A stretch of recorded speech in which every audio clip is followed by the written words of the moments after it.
Yeah.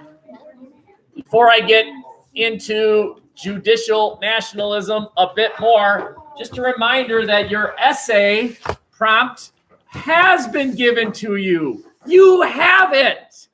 You also have all the documents you need. You have them already, except the one you need to find on your own, which is either a historian directly commenting on the issue in question, whatever that issue is for you. It's either taxes and spending, or it's speech, free speech, or it's federalism, or it's a synthesis quote of another time period in American history when a similar issue may have come up: taxes and spending, free speech, or states attempting to nullify the wishes of the federal government. Oakley dokley, we will start in earnest thinking about the writing of this bad boy, not even tomorrow, because tomorrow you get documents for paper number 2.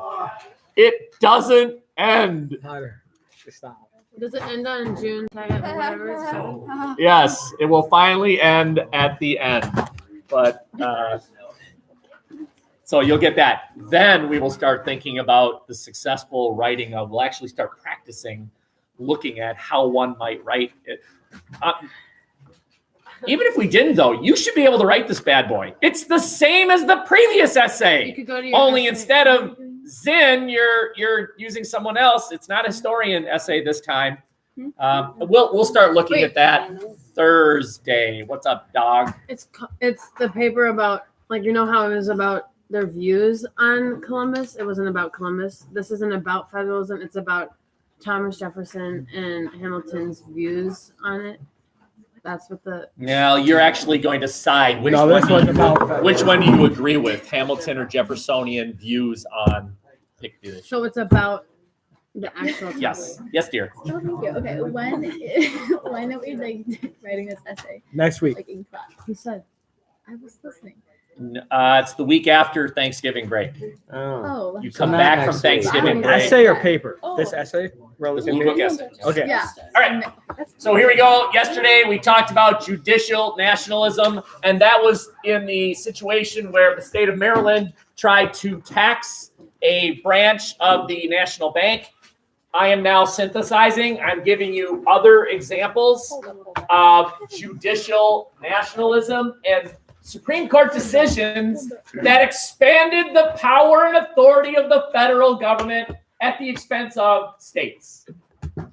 So various Supreme Court decisions, Cohen's v. Virginia, Supreme Court can now review the decisions of state courts. As an example of synthesis there, in the year 2000,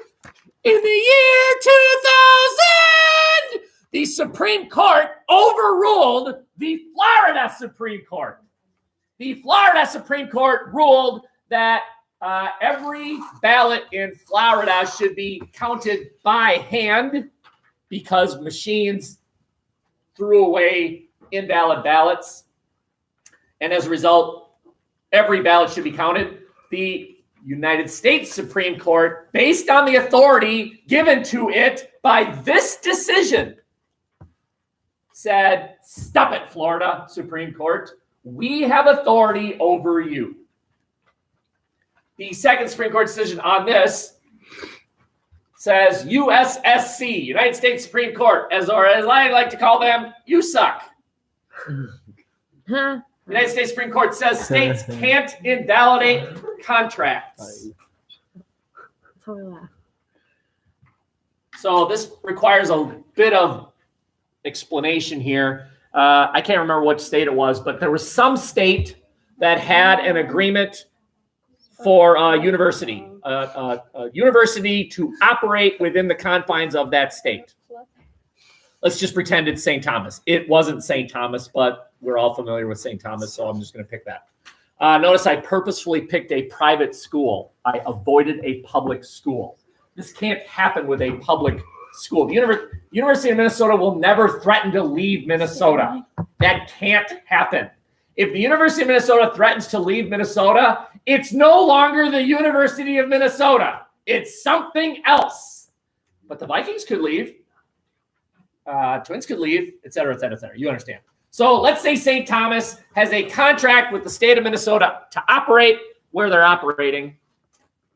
And then the state of Minnesota comes along and says, you know what, St. Thomas, we'd rather take that land and give it to some other developer. They're going to develop a new mall. So we are going to invalidate the contract that we have with you. And St. Thomas goes to the United States Supreme Court and says, stop them. And the Supreme Court does exactly that. The Supreme Court tells the state of Minnesota, you can't do that. You can't invalidate a contract. So now, the United States Supreme Court has, as a result of this, given itself the authority to invalidate state laws. The Supreme Court can now go within any state and say, you can't do that. You can't do that. It did not have this authority before. And this is the funny part, who gave the Supreme Court this authority? Nobody. No, you're wrong. Themselves. They did. They gave themselves this authority. And everyone else was like, can they do that? Oh, okay. And went along with it. And then the third one, something called Dartmouth. God, as a matter of fact, I think that's the college. There it is. I think it was Dartmouth. I think. Anyway. Why wouldn't? I think it was Dartmouth. So again, let's say that a not all that high profitable kind of rundown subway. When I was in college, the subway that was right next to where we lived in Milwaukee was the recipient of nationwide attention because everyone at Subway that day got sick from poo in the food. What? Anyway, so the city of Milwaukee, let's say, shuts down that subway. Can governments do that? Can they shut down private businesses? They certainly can. They absolutely can. But can they do this? Can they close down a Walmart because the mayor likes Target better? No. Exactly. That's known as greed. A state cannot simply go with one business over another just because. They can't do that. And this is the Supreme Court that gets to say that. Okay. Any questions here? Examples of judicial nationalism, the Supreme Court giving itself the authority to render these decisions.